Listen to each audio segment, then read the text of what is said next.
আসসালামু আলাইকুম। সবাই কেমন আছেন? আশা করি সবাই অনেক ভালো আছেন। আজকে নতুন একটা পর্ব, নতুন রেসিপি নিয়ে এসেছি।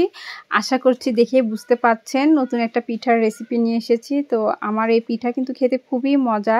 এই পিঠাটা তৈরি করা যেরকম সহজ, খেতেও খুব মজা। তো দেখতেই পাচ্ছেন একটা পিঠা আমি এভাবে ভেঙে দেখাচ্ছি। আর এই পিঠাটা খেতে এত ক্রিস্পি, আপনি যেকোনো সময় কিন্তু যেকোনো ধরনের সময় এই পিঠা আপনারা বানিয়ে খেতে পারেন খুব চটজলদি। আপনি যখন মিষ্টি পিঠা খেতে, খেতে একদম ভালো লাগবে না, তখন কিন্তু এই ধরনের ঝাল, ঝাল পিঠা খেতে খুবই মজা লাগে। তো এই পিঠার রেসিপিটা এত মজা খেতে, আপনারা যদি একবার এটা বানিয়ে খান, এটা বারবারই কিন্তু বানিয়ে খেতে ইচ্ছা করবে। আমি যেহেতু অনেকবার এটা বানিয়ে খেয়েছি, আমার পরিবারের লোকজন এটা অনেক বেশি পছন্দ করেছে। তো চলেন মূল রেসিপি শুরু করি।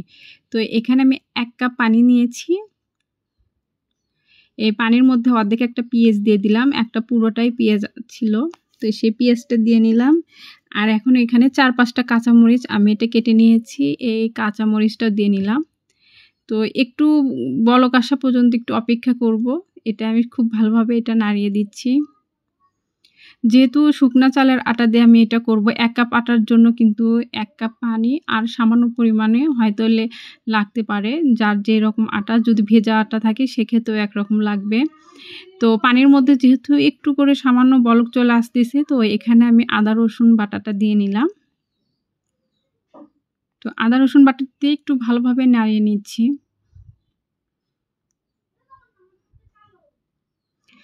তো এখন এর মধ্যে আমি ১ চামচ হলুদের গুঁড়া দিয়ে নিচ্ছি।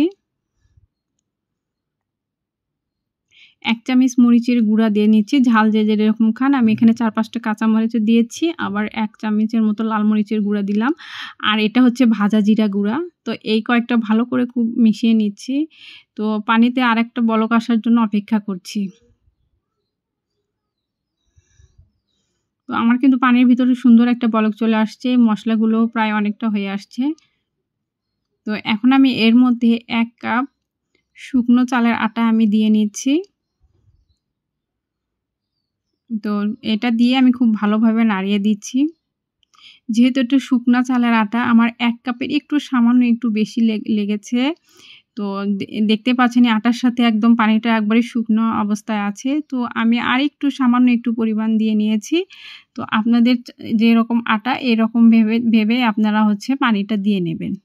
তো আমি একটু সামান্য, খুব সামান্য পরিমাণ পানিটা দিয়েছি এর ভেতরে, দিয়ে খুব ভালোভাবে নাড়িয়ে নিচ্ছি।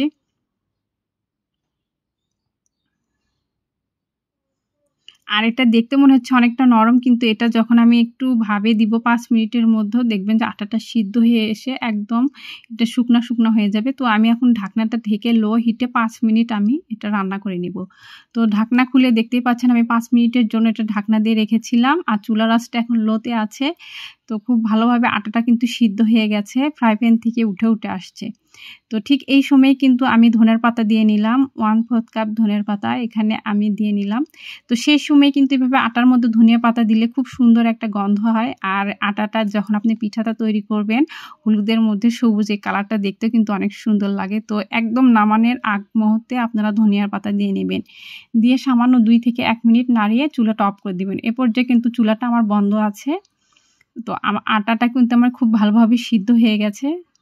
তো ১ কাপ আটায় কিন্তু অনেকগুলো হয়ে গেছে, দেখতেই পাচ্ছেন।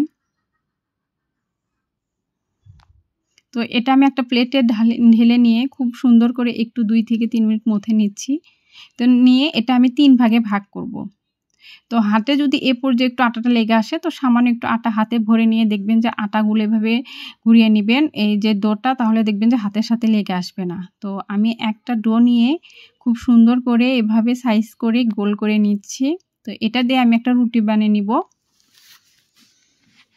তো সামান্য একটু চালের গুঁড়া দিয়ে নিলাম। দিয়ে খুব সুন্দর করে রুটিটা আমি বেলে নিব।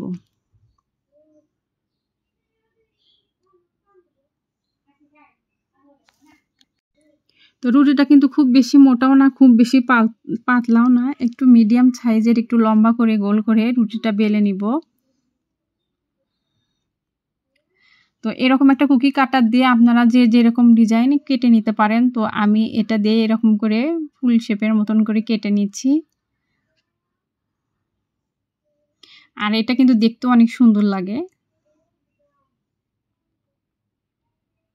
তো আমি কিন্তু সবগুলোই এভাবে কেটে নিব।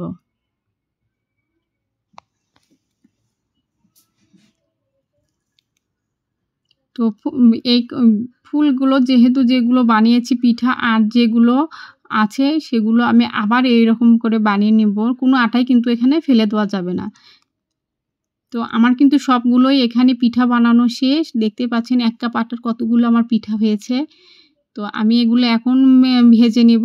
তো এখানে আমি ফ্রাই প্যানে তেল দিয়ে নিয়েছি। আর তেলটা কিন্তু খুব গরম হতে হবে, দেখতেই পাচ্ছেন। তো এটা পরীক্ষা করার জন্য সামান্য একটু পিঠার অংশ এখানে তেলে আগে দিয়ে নেবেন। দিয়ে দেখবেন যে কীরকম অবস্থায় গরম আছে। যখন দেখবেন যে হ্যাঁ, খুব সুন্দর গরম হয়েছে, তাহলে কিন্তু তারপরে কিন্তু পিঠাগুলো দিয়ে নেবেন।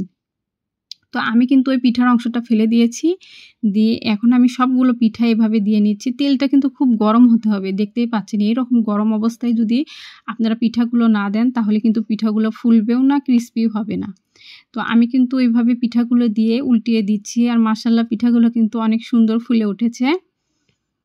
আমি এভাবে উল্টিয়ে পাল্টিয়ে দিচ্ছি। দেখবেন যে ৩ থেকে ৪ মিনিটের মধ্যে এগুলো ভাজা হয়ে যাবে। যেহেতু এই পিঠাগুলো খুব পাতলা ছিল, তো দেখতে পাচ্ছেন বেশি কিন্তু সময় লাগবে না।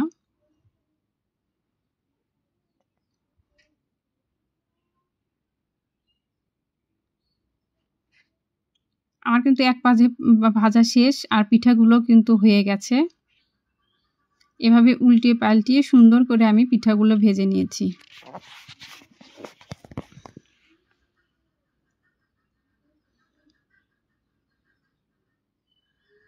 তো আমার এগুলো ভাজা শেষ। আমি এগুলো সুন্দর করে উঠিয়ে নিব। এভাবে ছাঁকনির উপরে তুলে তেলটা হালকা করে প্রেস দিলে দেখবেন যে নিচে পড়ে যাবে।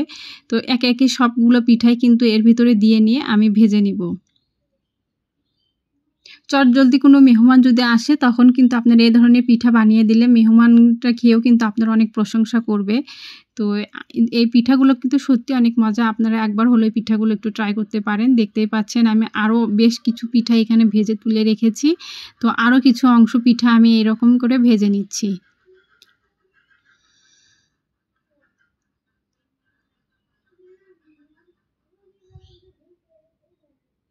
আমার কিন্তু খুব অল্প সময়ে পিঠাগুলো তৈরি হয়ে গেছে।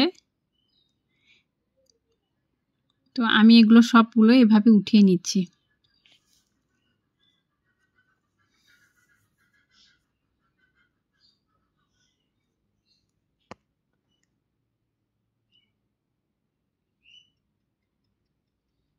আর আমার কিন্তু তেলটাও বেশি পরিমাণে লাগেনি। দেখতে পাচ্ছেন আমি যে পর্যায়ে তেল দিয়েছিলাম ঠিক ওই পর্যায়ে আছে। যেহেতু গরম তেলে একবারে পিঠাগুলো ভেজে নিলে কিন্তু তেলের পরিমাণও খুব কম লাগে।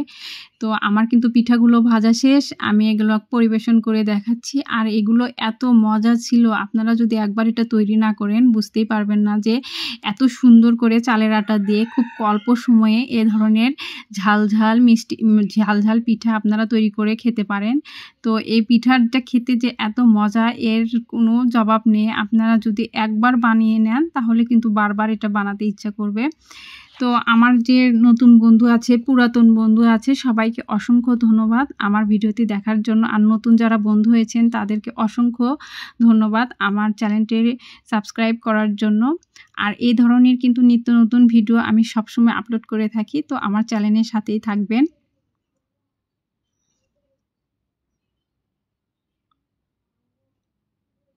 তো সবাইকে অসংখ্য ধন্যবাদ আমার ভিডিওটি এতক্ষণ দেখার জন্য। আল্লাহ হাফেজ।